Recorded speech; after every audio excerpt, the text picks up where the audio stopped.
have just been tuned into the Streets Session with your boy Firahs and Joe MK.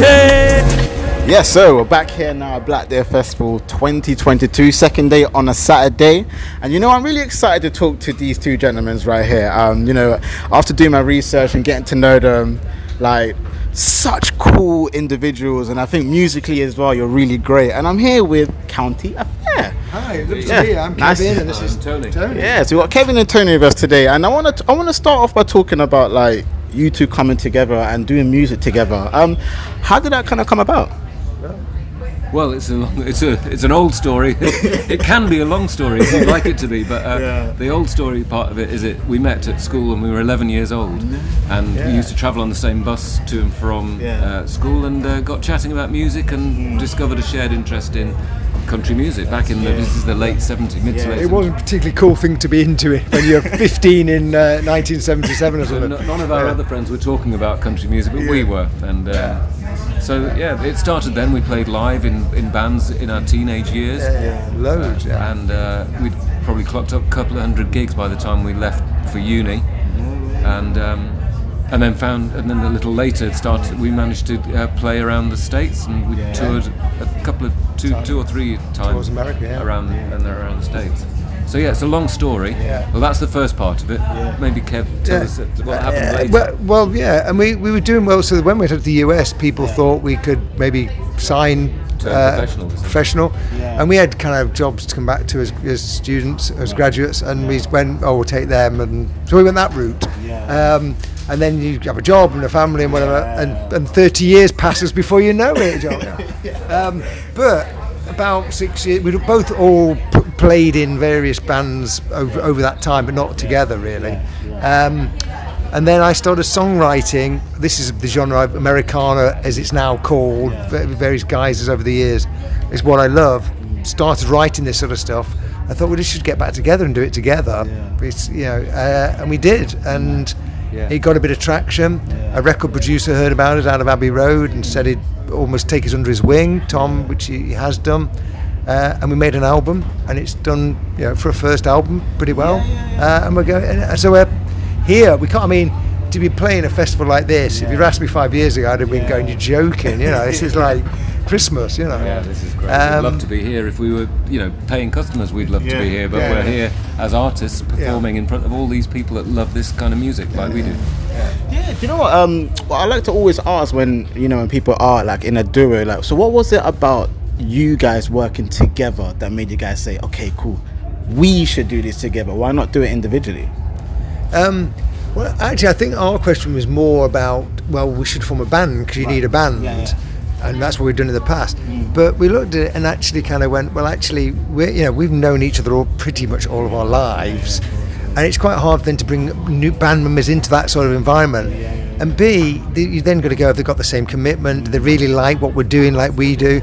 So we went, you know what, we'll just do it together. We're both like this stuff. We know each other like a married couple, really.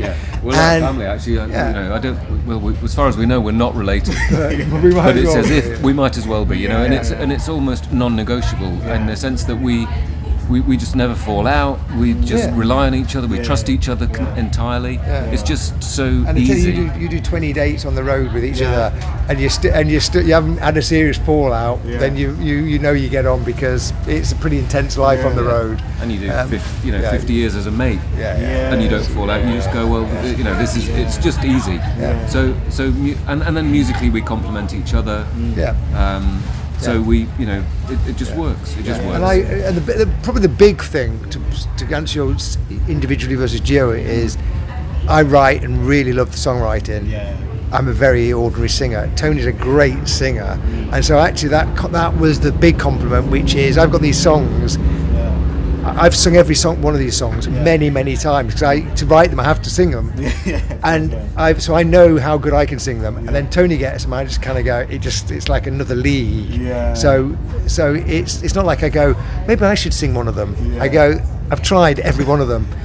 Every time it's like a shit song, pardon my language, to suddenly it's a great song. So that makes it really easy to go. It's not like I'm going, oh, what's our roles? That start point is so strong but it really helps, I think. Yeah. And indeed, that, and that's how it was. Back in when we toured in the States as 21-year-olds, I sang and Kev played guitar.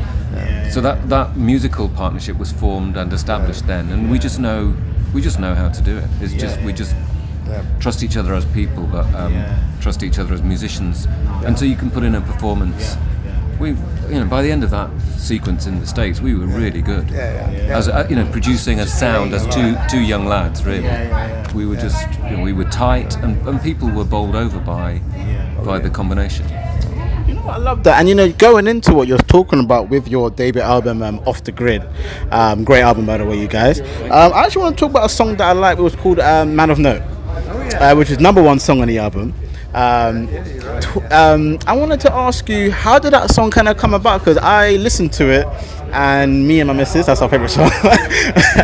And I just want to know how that single came about, and even why you chose the name Man of Note. It's a great question, actually, because there is a great story. And I think the start point is generally I am not a songwriter who's going to put my heart writing about my emotions. I like to storytell, and I like to get stories that people can relate to, that have something linked to something that I've seen in my life without there being necessarily true life stories. So, and that particular song is, I can tell you, on the street I was in, walking with my wife past a homeless person, a bloke on the street, and just stopped and she said, we need some money. We gave him some money, which was fine. But she started chatting to him. I said, "Oh, do you know him?" And she said, "Yeah, I've met him before." And she said, "He 2 years ago, he was married, had a house, and then things happened. He's got mental health issues, and he's here." And I was just going, it's really sad, because everyone just thinks he's probably a drug addict, person that doesn't manage his life, and he's a bloke that needs help. But everyone just walks past him like he's not there. Hence, and so the idea that anybody can fall from grace, and in Man of Note, it's this idea that this bloke had a life, and it just went from under him. Is a real kind of truism, and most people just assume, that if someone's in trouble, it's their own fault, and it's not ours. Yes, and that's a judgment that kind of society has learned how to impose on people. So probably a couple of generations ago, people fall on hard times, and there wouldn't be a negative judgment about them necessarily. But we've gone through a few decades of, it's all about the individual. It's all about what you do. Your life achievement is all down to you. All of that kind of stuff. And the reverse of that is, if you fall into hard times, if you fall into misfortune, it must be your own fault. And that kind of the counter story to that needs to be told, and the song does it brilliantly. And it's a pleasure to sing. It's a great story. It's great. We're doing it tonight. It's a stalwart of the set. So come and watch. Definitely. But it is a good song, a good story, good, true. But I think, having just explained it, everybody knows somebody in their network that life's gone shit on them, and it's not their fault. But it can very quickly, and life can unravel. That's what's really quite sad. It doesn't take much. And if you can be kind of, if anybody can be sympathetic to that possibility, we all know that we are just a couple of steps away from living on the street. It just could happen. Some form of misfortune could fall on anyone, really. And actually, I particularly think men as well, because men don't have great support networks often. I think, maybe generalising, but women are better at supporting each other than men. Don't like talking about this stuff, and then when it goes wrong, you go embarrassed, and that's when you go spiral because you don't deal with it. Sadly, that's an interesting point. Do you think? When we do talk about men and the whole masculinity thing and not being able to talk, is that something that you two struggle as somebody who's known each other for so many years? Are you not able to, if you don't like something is wrote, are you able to just go in and be like, look mate, this is not looking too good? And how does that kind of work for you guys? I think it actually works fine, and is an issue, but we're both kind of quite easygoing kind of, it's not like I'm going the whole time, he's a great mate but I got to deal with all this, or vice versa. We sort of I'd say get on. It's not something we've had to deal with, but that's also very fortunate that and I don't think we'd have difficulty talking to each other about issues, because I think we've known each other so long, we know that there'd be no judgment in it. But a lot of people are going, I don't want to talk, I'm going to get judged. I think that's what goes wrong. A bloke goes out in the pub and says to his mate, I've lost my job, I've got a drinking problem, or I've got a load of debt and I don't know what to do. It's almost like I've fucked up, and I'm now telling you that, and you're going to think I'm an idiot.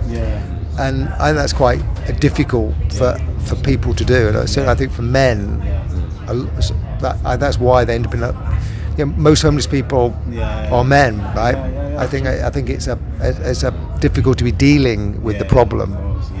I think over the years we've when we've needed to or wanted to, we've opened up to each other about anything, and that creates that trust, and it also means that there isn't that inhibition. There isn't there isn't a kind of a taboo about speaking your feelings, and I mean it just doesn't come up. Although for 50 years, Kev, I've been dying to tell you something that really pissed me off about you. No, a bit late now. It's all on the table.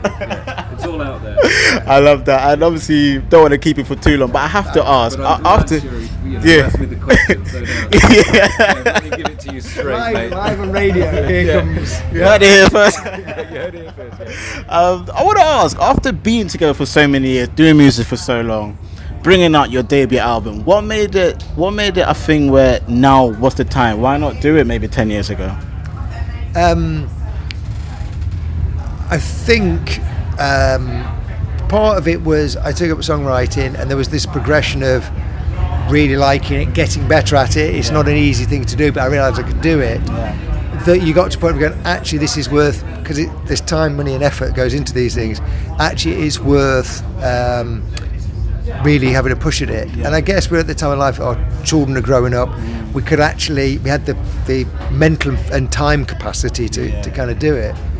But look, we always got to say is there's a bit of serendipity, which is a producer heard us, and we made it not just an album, but a really good album, because a really good producer stepped in and said, I can help you take this somewhere. So that was one of the life's lucky breaks, you got to say, haven't we? Yeah, because I guess it could only happen when Kev started writing songs. I suppose and lots of them. So the general population, most people would say, I'm not very good at drawing, I'm not very good at art, I'm not very good at songwriting, or it'd be too hard to try, or I can't write a book.